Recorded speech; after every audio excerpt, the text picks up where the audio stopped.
Igor, how are things in San Paulo? Worse than expected.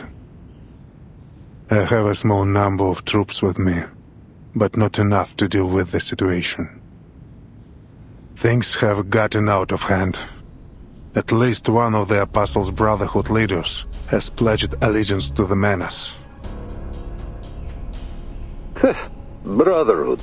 These new gangs just keep popping up, don't they? It's like cutting down sugarcane. Before you know it, another one's grown in its place. Carlos has been murdered by his own subordinates. Even now, some of the deserters are with the Brotherhood.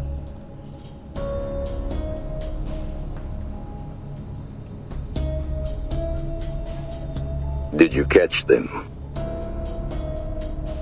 Some have already been executed. The rest will be transferred to headquarters for interrogation.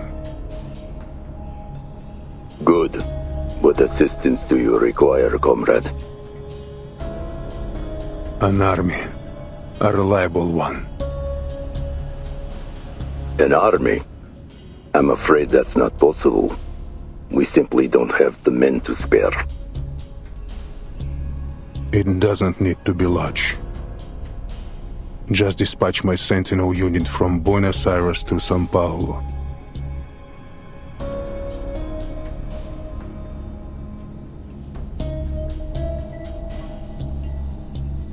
Or, at the very least, Saint Remy.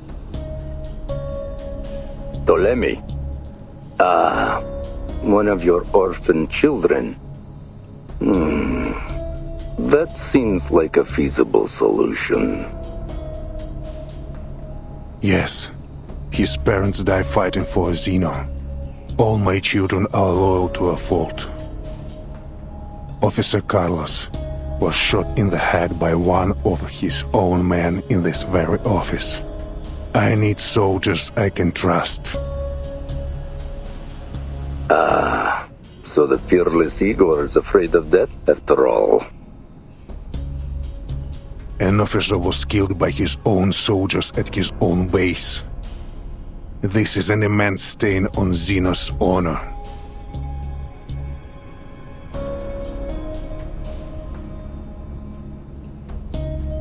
Indeed. If everything goes according to plan, you'll see your unit shortly. Now it's just a matter of time.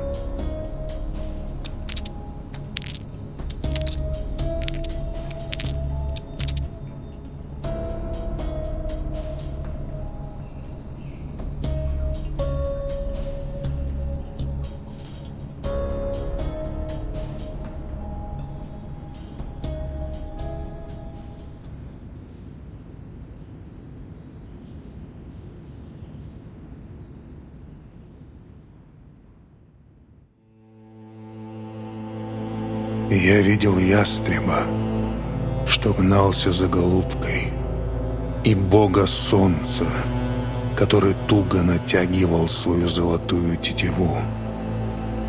Я наблюдал, как приветствовали деревянного коня на наших землях, и как из священного фонтана текла кровь птенцов. Да. Но человек с решительным умом и гордостью знает, что его город выстоит, его стены будут крепки, и он будет непоколебим, как ядро земли. Какой грех! Жребий брошен. Белый саван покроет его, и он будет окутан мраком.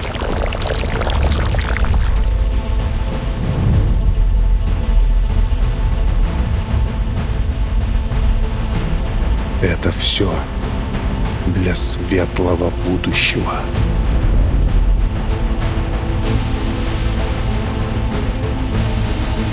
Лучшее будущее для всех.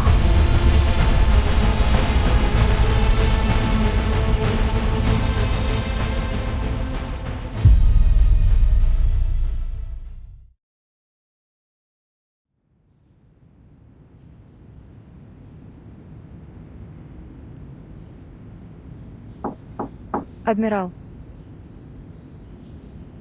Come in.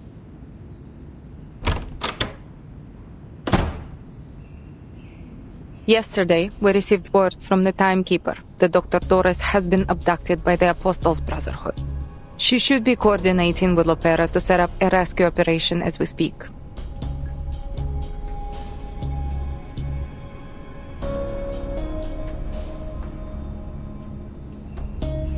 Also, that girl who escaped, Kimberly, is with the timekeeper.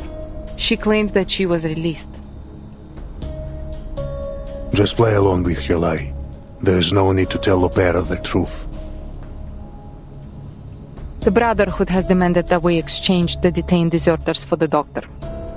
Forgive me for issuing instructions without your consent, but if we refuse or ignore them, I'm afraid they'll execute the doctor.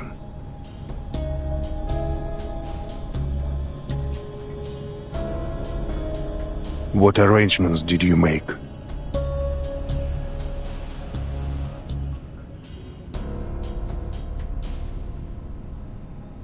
I told the timekeeper that Xeno reinforcements would meet her at the veteran's residence.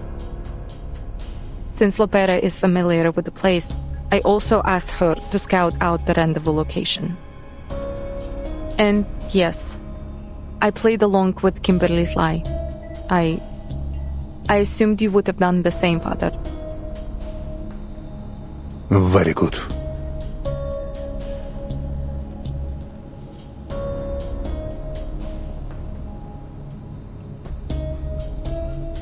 Your squad will soon arrive. Take them to Lopera at the rendezvous point and bring the doctor back. A squad?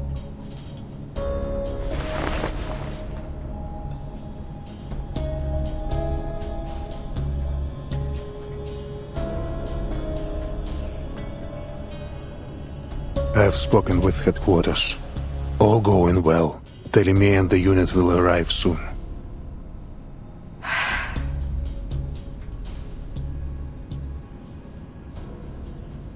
I see. I can hardly remember the last time we were all together.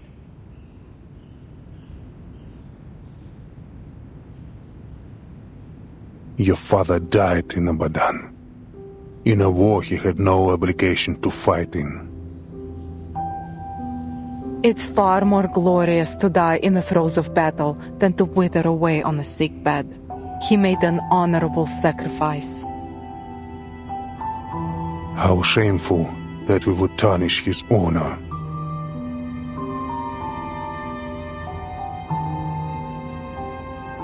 Let's begin with that young pilot, Lilia. Tell me, what do you think of her? She's well trained, experienced, a straight shooter, similar to Lopera in many ways. She's a true Slav, just like my brothers and sisters back home.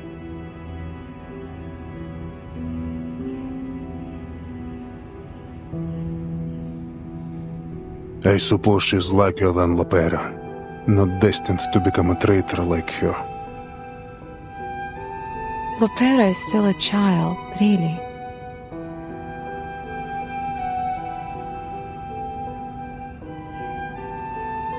So many lives have been lost. In wars, in the storm.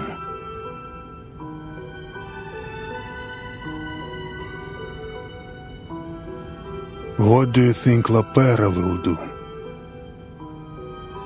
She's your child, just like me. I think she will stand with us.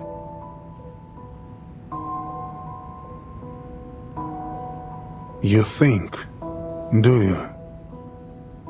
Anyway, she's not important.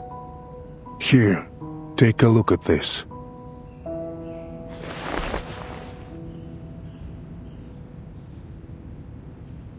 I will not wear it. Nor will you. I promise you, not one of us will wear this thing.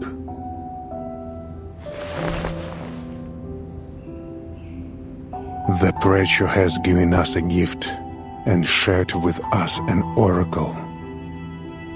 We will bring her something in return.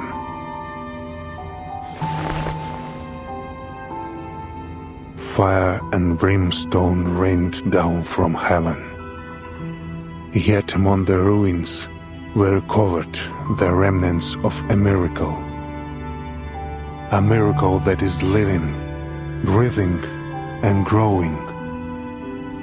I can sense their life force. I can hear their whispers from within these ashes.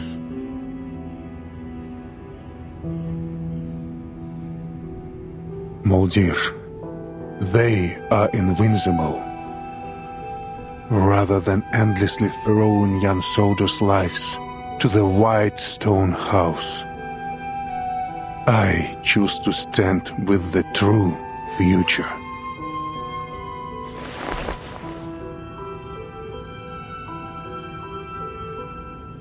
I will always stand with you, Father.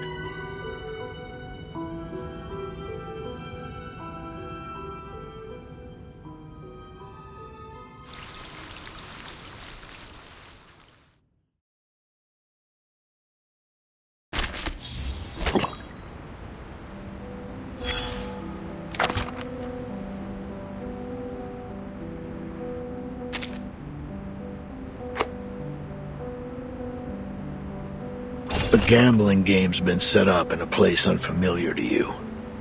Soon, you'll be invited to join the table as well.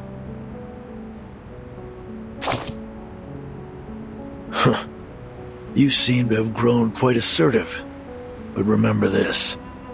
As a newcomer to the table, you have no privilege to make demands or probe for information unless you're looking to be targeted and isolated. You have to lose a few rounds. Pay your entry fee.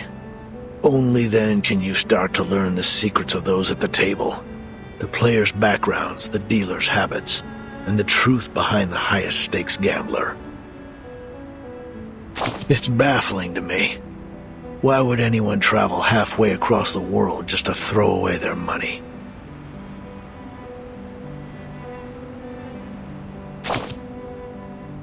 That was a rhetorical question, but thanks for answering.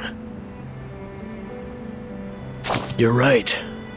The allure of winning is irresistible, even in a game of chance. People blow on the dice, clutch a rabbit's foot, or murmur a prayer, foolishly believing they can sway the outcome. How deluded. It's pathetic.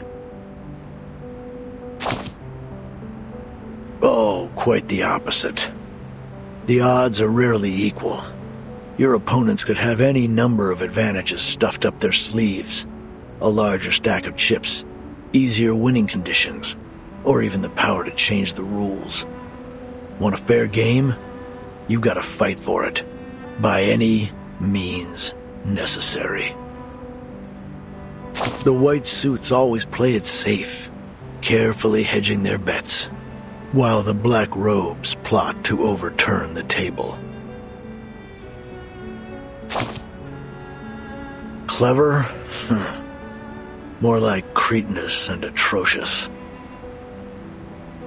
Once the table's flipped, there'll be nothing but chaos. Who would bother to set it right again? No one.